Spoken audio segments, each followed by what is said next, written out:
विद्यार्थी मित्रांनो, मागील पिरियडला आपण ह्यूमन मेल रिप्रोडक्टिव्ह सिस्टीम बघितली होती. पार्ट्स, त्यानंतर ग्लँड्स, व्हेरियस ग्लँड्स आणि त्यांचे फंक्शन बघितले होते. आता त्यानंतर नेक्स्ट पार्ट आहे ह्यूमन फिमेल रिप्रोडक्टिव्ह सिस्टीम. तर यामध्ये what are the parts of human female reproductive systems. पहिल्यांदा पाहूया आपण all the organ. This is the structure of human female reproductive system. So parts of human female reproductive systems, ह्याचे जे parts आहेत, all these parts. आता बघा आपण mail आणि फिमेल ह्यूमन रिप्रोडक्टिव्ह सिस्टीममध्ये प्रमुख फरक कोणता आहे? What is difference? All parts in male body they are out of the body, बॉडीच्या बाहेर असतात. पण in female all the organs of female reproductive system they are inside abdominal cavity. ज्या पोटाची आपली कॅव्हिटी आहे की नाही, याच्या आतमध्ये असतात. ठीक आहे, इन फिमेल ह्यूमन म्हणजे महिलांमध्ये, ठीक आहे, मुलींमध्ये. ओके, आता कोणते कोणते ऑर्गन्स आहे बघा. तर हे आहे, पहिले पाहू आपण, हे ओव्हरी. काय आहे? हे ओव्हरी, पेअर ऑफ ओव्हरी. आणि ओव्हरीला लागून हे ट्यूब आहे, याला म्हणतो आपण ओव्हिडक्ट. दोन आहेत, इकडे आणि इकडे, लेफ्ट राईट, पेअर ऑफ ओव्हिडक्ट. त्यानंतर हे गर्भाशय येतं, युटेरस. त्या ठिकाणी तुम्ही सगळे जन्माला आले, सगळी मानवजात इथे जन्माला आलेली आहे. युटेरस, गर्भाशय, आईचं याला उदर म्हणतो आपण, गर्भाशय, युटेरस. अँड देन व्हजायना याच्या खाली. Okay, these are the organs of human female reproductive systems.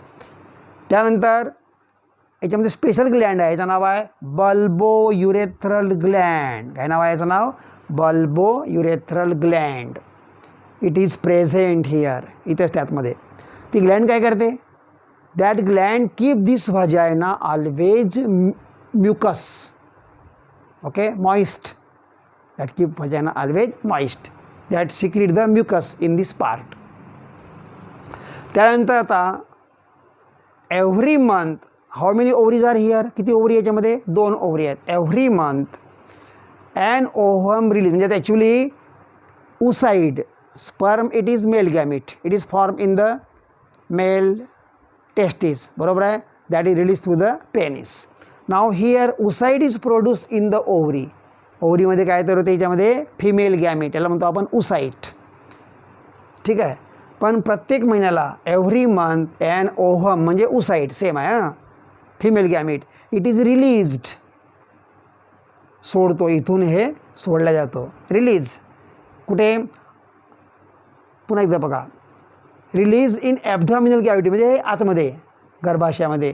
तो कुठून येईल मग? तो इथून येईल, अशा प्रकारे. So every month ovum is released in the abdominal cavity. कसं येईल तो मग? Through the oviduct. कुठं येईल तो? बघा. Okay, so alter. बरं, प्रत्येक वेळेला ovum is release in the oviduct by the ovary, पण ओव्हरी 2 आहेत. मग दोन्ही वेळेला एका वेळेस दोन्हीमधून येईल का? नाही. Either from 1 ovary, alternatively. या महिन्याला या ओव्हरीमधून, if on the first month ovum is release from this ovary, so second month it will be release from second ovary. म्हणजे प्रत्येक महिन्याला सेम ओव्हरीमधून बाहेर पडणार नाही, किंवा मग अल्टरनेटिव्हली, आलटून पालटून, alternatively. Okay, so every month ovum is released in abdominal cavity, म्हणजे in the oviduct, then in the uterus, बरोबर आहे, फ्रॉम ईच ओव्हरी, आडीपाडीने. ठीक आहे. आता बघा, आता हा जो एंड ऑफ ओव्हिडक्ट आहे, हे ओव्हिडक्ट आहे, याचा एंड आहे. एंड ऑफ ओव्हिडक्ट याचा कसा आहे? तो फनेल लाईक अशी असते. फनेल असते का? फनेल म्हणजे असते बघा, चाळं. Do you know? फनेल म्हणजे चाळं. तर चाळ असते ना, चाळ आपलं नाही का, त्याला म्हणतो आपण चाळ, नाही का आपलं, तिथं आपण तेल ओततो वगैरे, नाही का, चाळं, किंवा त्याला आपण म्हणतो नरसाडे, म्हणतो नसराडे, नाही का, चाळ, नाही का. हां, so it is shape. So end free, याला म्हणतो free end. Oviduct has 2 end. हा एक एंड आहे, हा क्लोज एंड आहे. आणि this end is free end. असंच पहा, हा फ्री एंड आहे, हा. So free end of the oviduct it is funnel like, चाळीच्या आकाराचा असतो. असं लोक बघा पेरणी करतात, ते चाळी आपण तेल ओततो बॉटलमध्ये, त्याला चाळी म्हणतो आपण. It is the funnel like. आता याच्यामध्ये ओपनिंग असते, opening shape of the free end of the oviduct, it is funnel like. But opening, याची ओपनिंग कशी असते? Opening is at the centre. सेंटरमध्ये काय असते याची? इथं असते ओपनिंग, इथं तो उघडतो. Opening it is at the centre, इथं सेंटरला असते याची ओपनिंग. ओके, ही गोष्ट माहीत ठेवतो मी. It is at the centre of it. आता उसाईड एंटर इन. आता oocyte, how the oocyte enter in the oviduct? हा कसा इथं आतमध्ये येतो? Through this opening. Through this opening, त्या ओपनिंगमधूनच ओव्हिडक्टमध्ये उसाईड एंटर. ठीक आहे. आता इथे आतमध्ये आलं तर वापस पुन्हा जाऊ नये म्हणून काय असतं त्याच्यामध्ये? Here is on the inner side of the oviduct, inner surface of the oviduct, ओव्हिडक्टच्या आतमध्ये दोन्हीकडे काय असते? Hair like projection. केसासारखे असे काय असतात? Projection. That is called as cilia. त्याला म्हणतो आपण cilia. So cilia are present on the inner surface of oviduct. इथं असतात कशासाठी? सिलिया पुश दिस उसाईड, हा जो असतो का ना oocyte, this oocyte it is pushed forward. Cilia, दोन्हीकडच्या cilia push the oocyte forward in the uterus. त्याला पुढे पुढे ढकलतात, मागे येऊ देत नाही वापस. कोणाकडे? ओव्हरीकडे.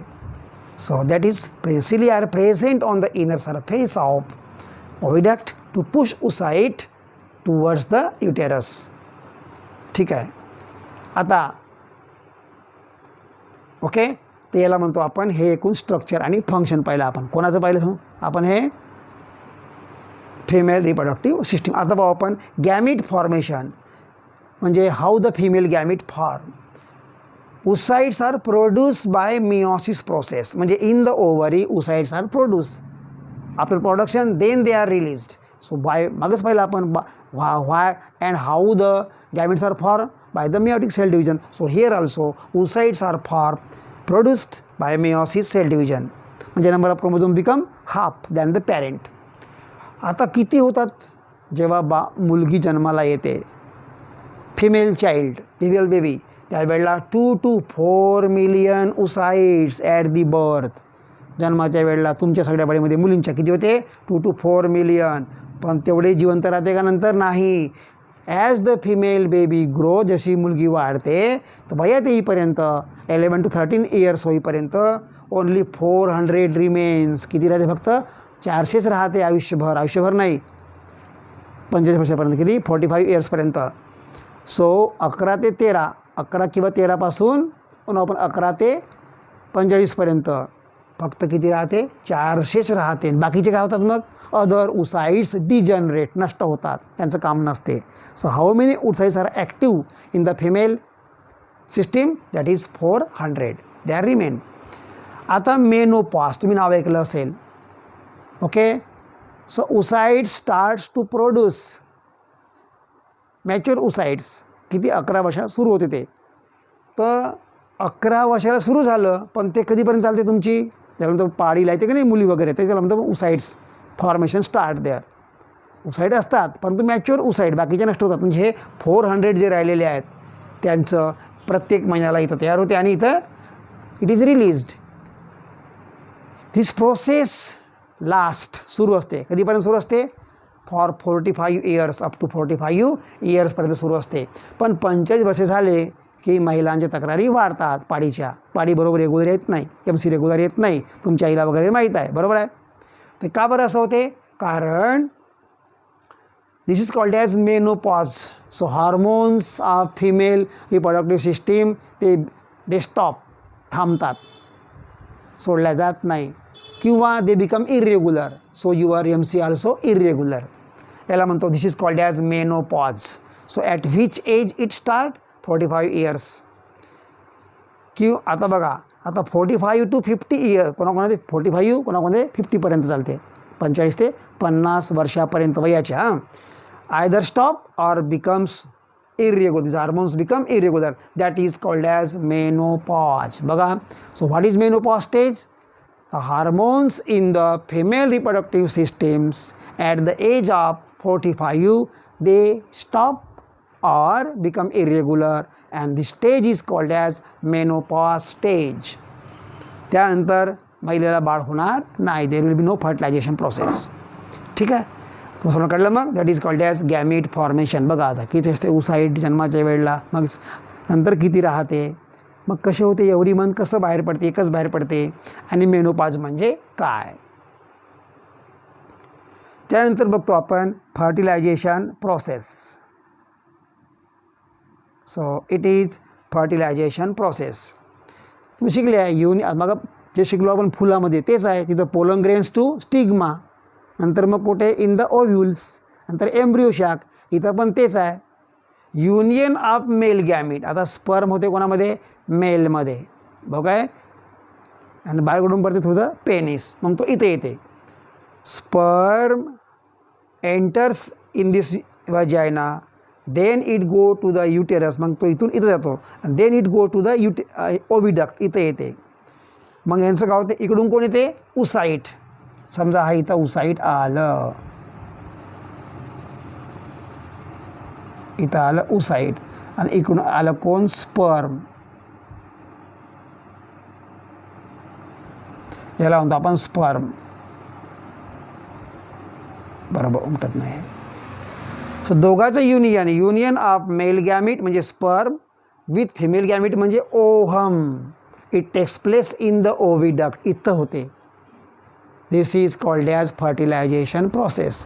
युनियन ऑफ मेल गॅमिट म्हणजे sperm with the female gamete म्हणजे oocyte that takes place in the oviduct. इकडे होईल किंवा इकडे होईल, पण कोणी एकाकडेच होते, कोणीकडे नाही. ठीक आहे. केव्हा केव्हा काही केसेसमध्ये दोन्हीकडे होते, पण ती गोष्ट वेगळी असते, ते आपण नंतर पाहणार आहोत. त्यामध्ये मग जुडे तयार होतात. तर असो. So union of male gamete with the female gamete it is called as fertilization process. आता हे पूर्ण कुठे होते, इनसाइड द ॲबडॉमिनल कॅव्हिटी आहे ना, महिलेच्या लेडीजच्या आतमध्ये बॉडीच्या, म्हणून त्याला म्हणतो आपण internal. It is internal in human. आता बघा, स्पर्म इज इजॅक्युलेटेड इन व्हजायना. स्पर्म इथं सोडले जाते व्हजायनामध्ये. देन केव्हा, ड्युरिंग द कॉप्युलेशन प्रोसेस, प्रजनन प्रक्रियेमध्ये. आता स्पर्म किती असतात, oocyte फक्त एक असतो.